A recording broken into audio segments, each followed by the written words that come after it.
Alright, so the next weapons to test out and show how to fight with are the two blue weapons. Aside from this guy down here, of course, the one-handed axe, I don't think anything else is blue.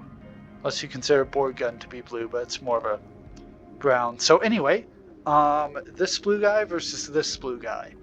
Now I know these past three have been kind of repetitive a bit because it's basically this weapon versus basically this weapon. But last time I believe we found that both yellows are actually pretty interchangeable when it comes to efficiency and a ton of things, which was really interesting. This guy will also be interesting, I think, because this is the first one with a actual laser sight. I'm not a fan of laser sights, so let's see how that stacks up against a normal blue mini small gun version. And it has a flashlight, which thankfully does not change frames or anything, at least with my computer.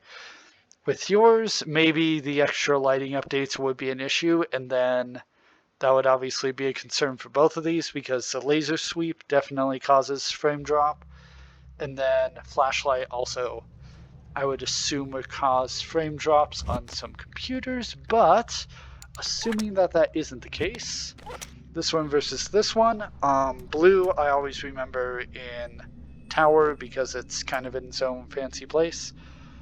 This one I think is just somewhere in what do you call it, sewers, because of the light. Actually, that is a pretty strong flashlight. Did not expect that. So let's just jump into testing how this works. Round 7, okay. Fair enough. So yeah, you can see, actually it's kind of hard to see that green laser sight, so that's interesting. But yeah, you can see that for that one, and then this one. Actually, I do remember from ages ago when I started playing Boneworks, this little circle in the middle is actually really good at showing where it hits when you have two hands. So like right there in that corner is right exactly where it hits. So that is kind of nice, especially in sewers if you're using these in normal. Yeah, that actually works really well as a sight. That's interesting. But as I was saying, normally in... keep interrupting myself. Normally in the... maybe I just can't remember. Story mode, that's what it's called. In story levels, I tend not to use these. Okay, that's a bit harder to see, but I can still aim with it, which is cool.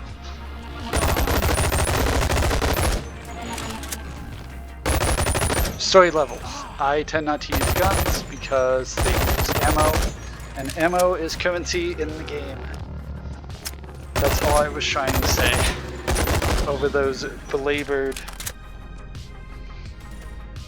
poor half sentences. Okay, let's try up here. Oh, close. Oh, I'm out of ammo. Okay, it's fair enough. Okay, let's see how this laser sight does. Can I... hello, sir. Sir. I'm trying to do a thing here. Oh, that's one way of doing it. So yeah, actually the sight on the blue one is pretty... or on the blue small one, I should say. They're both the blue one. On the blue small one is pretty impressive with that aiming with the circle in the center of the flashlight. Okay. Alright. Not too bad.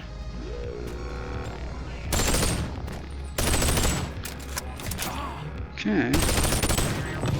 It's pretty nice. Okay, let's just get it off. I was in the middle of reloading, so yeah, see, I didn't know if everything was all good, so I just pulled it off of my face. But yeah, otherwise you can just shoot up, obviously. As far as ease of use, pretty good, actually.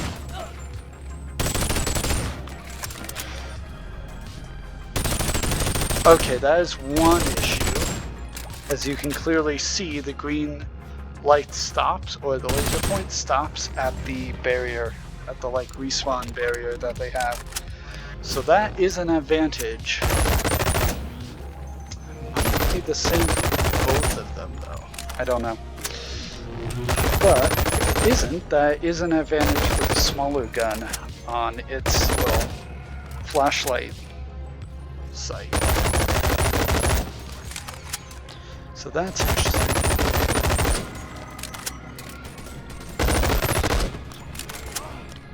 Yeah.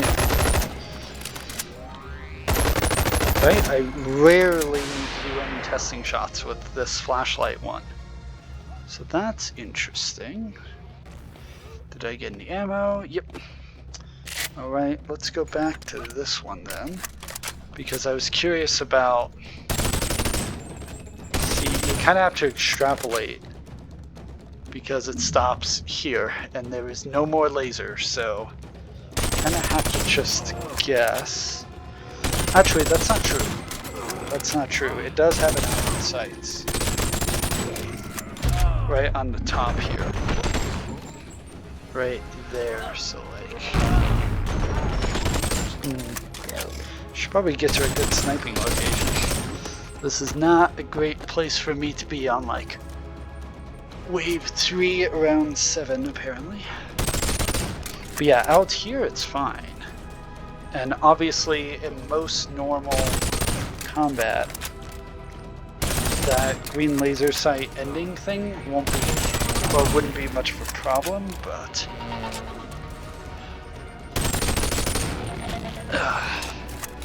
well, let's swap to this then. Yeah, I know, I need to use two weapons. Also, this has the whole peek around corners advantage that I talked about in the previous video. Which is basically that since it's small enough, you can do like this very easily. To peek around corners versus the bigger one, not quite as much. You can, but it's more difficult, I would argue. Really? Yeah, the sight isn't like super easy to follow in the air, but when things aren't in flight, it's actually pretty easy to use. I don't know, I might be giving this to the small one, objectively, because the laser sight is nice, but it's kind of tough to follow for maybe a quarter of a second. Which doesn't sound like that big. Oh, yeah, it definitely goes through the barrier. Okay, yep. I think I'm going to give this versus to the small blue gun versus the larger blue gun. Both quite good overall. However, the little circle here, not the big circle, but the little circle that I've been yammering on about is quite good at its job of being an aiming reticle, whereas this, if you're in a well-lit area, it's just so hard to see that green light. And yes, you can use these, but by the time you line up with the iron sights, you know, this one, you pretty much get it automatically, like center there, center of blue one, center of the blue one there. Center of that one. It's just so nice to use. So that is about that. I give the winner to this guy. There you go.